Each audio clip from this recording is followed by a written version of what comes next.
Hello नमस्कार, तुम्हा सगळ्यांचं आजच्या व्लॉगमध्ये अगदी मनापासून स्वागत। तर बघा, हे आहे झीझी प्लांट। आजच्या व्हिडिओमध्ये मी तुम्हाला या प्लांटविषयी काही माहिती सांगणार आहे, काही टिप्स देणार आहे, जेणेकरून तुमच्या घरातील झीझी प्लांट आहे ना ते खूप छान पद्धतीने ग्रो करेल। खरं तर सध्या 1-2 वर्षापासून हे झाड म्हणजे हे प्लांट खूप ट्रेंडमध्ये आहे। हे एअर प्युरिफायर सुद्धा मानलं जातं। लो मेंटेनन्स आहे यासाठी। जर तुम्ही सतत झाडांना पाणी देऊ शकत नसाल किंवा जास्त केअर करण्यासाठी तुमच्याकडे वेळ नसेल, तुम्हाला इंडोर प्लांट्सविषयी जास्त माहिती नसेल, तर अशा लोकांसाठी सुरुवातीला तुम्ही जर हे प्लांट लावल्यानंतर बघा, हे अगदी कमी मेंटेनन्समध्ये खूप छान पद्धतीने ग्रो करतं। तर बघा, हे प्लांट लावण्यासाठी आपल्याला कशा पद्धतीची माती यूज करायची, याच्यामध्ये मी आत्ताच पाणी टाकलेले, त्यामुळे तुमच्या लक्षात येणार नाही। माझं दुसरं एक प्लांटर आहे, त्याच्यामध्ये तुम्हाला दाखवते मी। हे बघा, या ठिकाणी याला मी 5-6 दिवसापूर्वी पाणी दिलं होतं। तर बघा याची माती कशी आहे, अगदी सुट्टी सुट्टी ओली आहे, मॉइश्चर आहे याच्यामध्ये थोडंसं, पण चिकट नाही आहे। आता बघा, अशा प्रकारे मी जर दाबली ना जोरात, तरीसुद्धा मूठ उघडली की ही अशा प्रकारे सुटते। तर अशी माती आपल्याला यासाठी वापरायची आहे।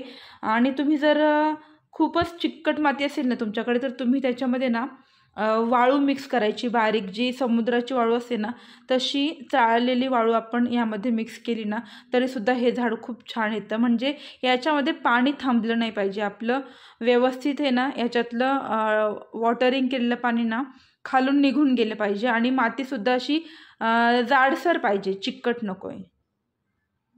बघा इथे कशा प्रकारे मी माती वापरलेली आहे। बारीक रेती ना ती सुद्धा तुम्ही मिक्स करू शकता मातीमध्ये, म्हणजे व्यवस्थित पाणी ना ड्रेन होऊन जातं त्याच्यामधून। फक्त हे प्लांट ग्रो करण्यासाठी ना जरा इतर प्लांट्सपेक्षा वेळ जास्त लागतो। हे हळूहळू ग्रो होतं, पण याची केअर अजिबात करावी लागत नाही। म्हणजे तुम्ही अगदी महिनाभर जरी याला पाणी नाही दिलं ना तरीसुद्धा हे अगदी छान ग्रो करतं।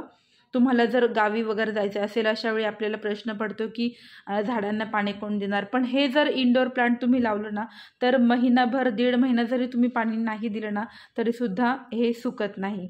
याची पानं बघाल तुम्ही अशी जाडसर आहेत,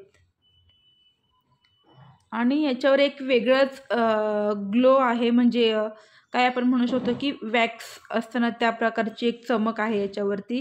जर तुम्ही हात लावला नाहीत ना तर लांबून असं वाटेल की ही आर्टिफिशियल प्लांट आहे, असंच दिसतं ते। हात लावल्यावरच तुम्हाला कळतं की हे खरोखरचं प्लांट आहे। फक्त हे प्लांट जर तुम्ही घ्यायला गेलात ना विकत, तर याचा प्राईस जरा जास्त आहे। मी जेव्हा विकत घेतलं ना तेव्हा फक्त हे 2 आहेत ना, तुम्हाला दिसत असेल 2 फांद्या, एवढ्याच अशा मी विकत घेतलेल्या 250 रुपयाला। पण त्याच्यामधून ना मी किती सारे हे प्लांट ग्रो केले तुम्हाला दाखवते। हे तर मी नंतर लावले त्याच्यामध्ये, पण अशा प्रकारचे 2 आधी विकत घेतलेले, आणि मी ते पहिल्यांदा या पॉटमध्ये लावलेले। बघा हे किती मोठे, हे घेतलेलं आहे मी, अगदी लहान होतं तेव्हा घेतलेलं। आत्ता तुम्हाला जेवढ्या याच्या फांद्या दिसत ना त्याच्या डबल होत्या, तर त्याच्यातल्याच 1-2 काढून मी याच्यामध्ये लावलेले आहेत, आणि या तिसऱ्या कुंडीमध्ये सुद्धा लावलेले आहेत। पण याच्यामध्ये फक्त मी एकच लावली होती, याच्यातून काढून एक याच्यामध्ये लावली होती, पण कोणीतरी बाहेर ठेवलेली ना मी ही कुंडी, तर ह्याच्यामधले ना 5-6 जवळजवळ हे आहेत ना फांद्या, त्या कोणीतरी कट करून नेल्या। मला एवढं वाईट वाटलं ना तेव्हा बघून, म्हणजे मला ॲक्च्युली ना हा जो प्लांटर आहे ना तो असा फुल भरलेला, जसं आपण फोटोजमध्ये वगैरे बघतो ना तसा बनवायचं होतं। त्यामुळे मी सुरुवातीलाच मोठ्या कुंडीमध्ये हे लावलेलं होतं, पण कोणीतरी ना न सांगताच बाहेर ठेवलेली ना मी दारामध्ये, तर तिथून कट करून घेऊन गेलं। बघा या ठिकाणी कसे आपण जेव्हा खूप काळजीने वगैरे एखादं झाड वाढवतो आणि ते जर कोणी असं अचानक तोडलं ना तर खूप वाईट वाटतं। काही लोकांच्या घरात बघा बिलकुल ऊन येत नाही कधी कधी, आणि अशा ठिकाणी आपण कोणतं झाड लावावं, इंडोर प्लांट कोणतं लावावं हा प्रश्न पडतो। आणि घरामध्ये बघा एक जरी तुम्ही इंडोर प्लांट ॲड केलं ना तरीसुद्धा घराची शोभा वाढते। याला उन्हाची अजिबातच गरज नाही आहे. ऑफिसेस असतात जिथे विंडोज नाही आहेत, तर अशा ठिकाणी सुद्धा तुम्ही हे प्लांट लावू शकता. जसं की मी तुम्हाला सांगितलं, याची पानं जी आहेत ना अशी जाडसर आहेत, थिकनेस जास्त आहे. पण थोडा जरी धक्का तुमचा याला लागला ना तरीसुद्धा हे लगेच तुटतं पान. बघा या ठिकाणी ना आता तुम्हाला दाखवण्यासाठी, व्हिडिओ बनवण्यासाठी ना मी ही कुंडी उचलून आणत होते. त्या ठिकाणी मी उचलून आणताना ना फक्त माझा थोडासा ह्याच्यावर दबाव पडला तर लगेच बघा हे इथून वाकली. पण या झाडाचं एवढं आहे की जरी तुटली ना तर त्याचं लगेच आपण कुंडीमध्ये पुन्हा ती लावली ना तर ती लगेच येते, त्यामुळे ती वाया जात नाही. मातीच्या खाली जो भाग असतो तो ना अद्रक असतं ना आपलं आलं, त्याच्याप्रमाणे याचा गड्डा असतो आणि त्याच्यातून या नवीन स्टेमसुद्धा येतात. पण आपल्याला या पानांपासून सुद्धा आपण लावू शकतो, ही स्टेमसुद्धा कट करून लावू शकतो आणि खालचा जो गड्डा असतो अद्रकसारखा तो सुद्धा आपण त्याच्यासोबतच ही फांदी तोडून मग सुद्धा आपण नवीन प्लांट हे लावू शकतो. फक्त याला ना आपण ओव्हर वॉटरिंग करायची नाही आहे, अशी सुकी माती ठेवायची. 15-20 दिवसानंतर तुम्ही एकदा थोडंसं पाणी टाकू शकता.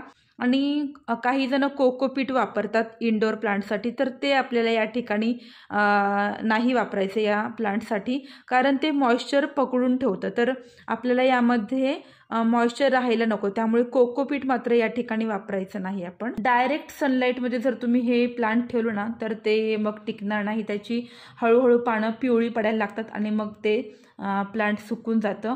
तर याला सूर्यप्रकाश अजिबातच नको आहे आणि ओव्हर वॉटरिंग नको. आता ही जी तुटलेली फांदी आहे ना ती मी दुसऱ्या कुंडीमध्ये कशा प्रकारे प्लांट करते ते तुम्हाला दाखवते.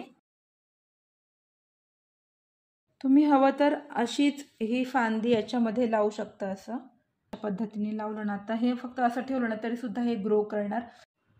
पण एकच फांदी वाढत जाईल आणि दुसरी फांदी येण्यासाठी वेळ लागेल. तर मी काय करते, ही प्रत्येक पानं तोडून ना जर लावली तर प्रत्येक पानाचं एक रोप असं तयार होईल. आणि याची पानं तोडून घेते. हाताने तोडली तरी सुद्धा चालतात, लगेच तुटतात बघा अशा प्रकारे. आणि हे जे आहे ना 4-5 पानं राहिलेली आहेत, तर ही स्टेम सुद्धा मी लावून घेते इथे. याच्यामध्ये लावेल त्या पद्धतीची ही पानं बघा अशी लावायची. जास्त अशी चिकन माती म्हणतो ना आपण तशा प्रकारची नाही आहे, अगदी सुट्टी माती आहे बघा. फक्त मी पाण्याने स्प्रे करते, अगदी थोडीशी माती ओली होईल इतपत. असं अगदी मी असं हाताने थोडंच पाणी टाकणार आहे ह्याच्यामध्ये. तर बघा अशा प्रकारे अगदी थोडंसं पाणी टाकलेलं आहे मी. तर बघा किती सोपं आहे याला एका प्लांट्सपासून याचे अनेक प्लांट्स बनवणं. याला पानं बघा कितीतरी असतात झाडाला, तर या प्रत्येक पानापासून आपण एक प्लांट तयार करू शकतो. आणि ही जी फांदी आहे ना ती पण मी लावणार आहे, पण एका दुसऱ्या कुंडीमध्ये लावते, कारण ऑलरेडी या कुंड्यांमध्ये यांची ग्रोथ होत आहे. तुम्हालाही इंडोर प्लांट आवडत असतील तर अगदी लो मेंटेनन्स, दिसायला अगदी सुंदर असं हे झिझी प्लांट नक्की लावून बघा. तर आजचा व्लॉग मी इथे संपवते. पुन्हा भेटूया अशाच एका छानशा व्लॉगमध्ये. तोपर्यंत बाय बाय.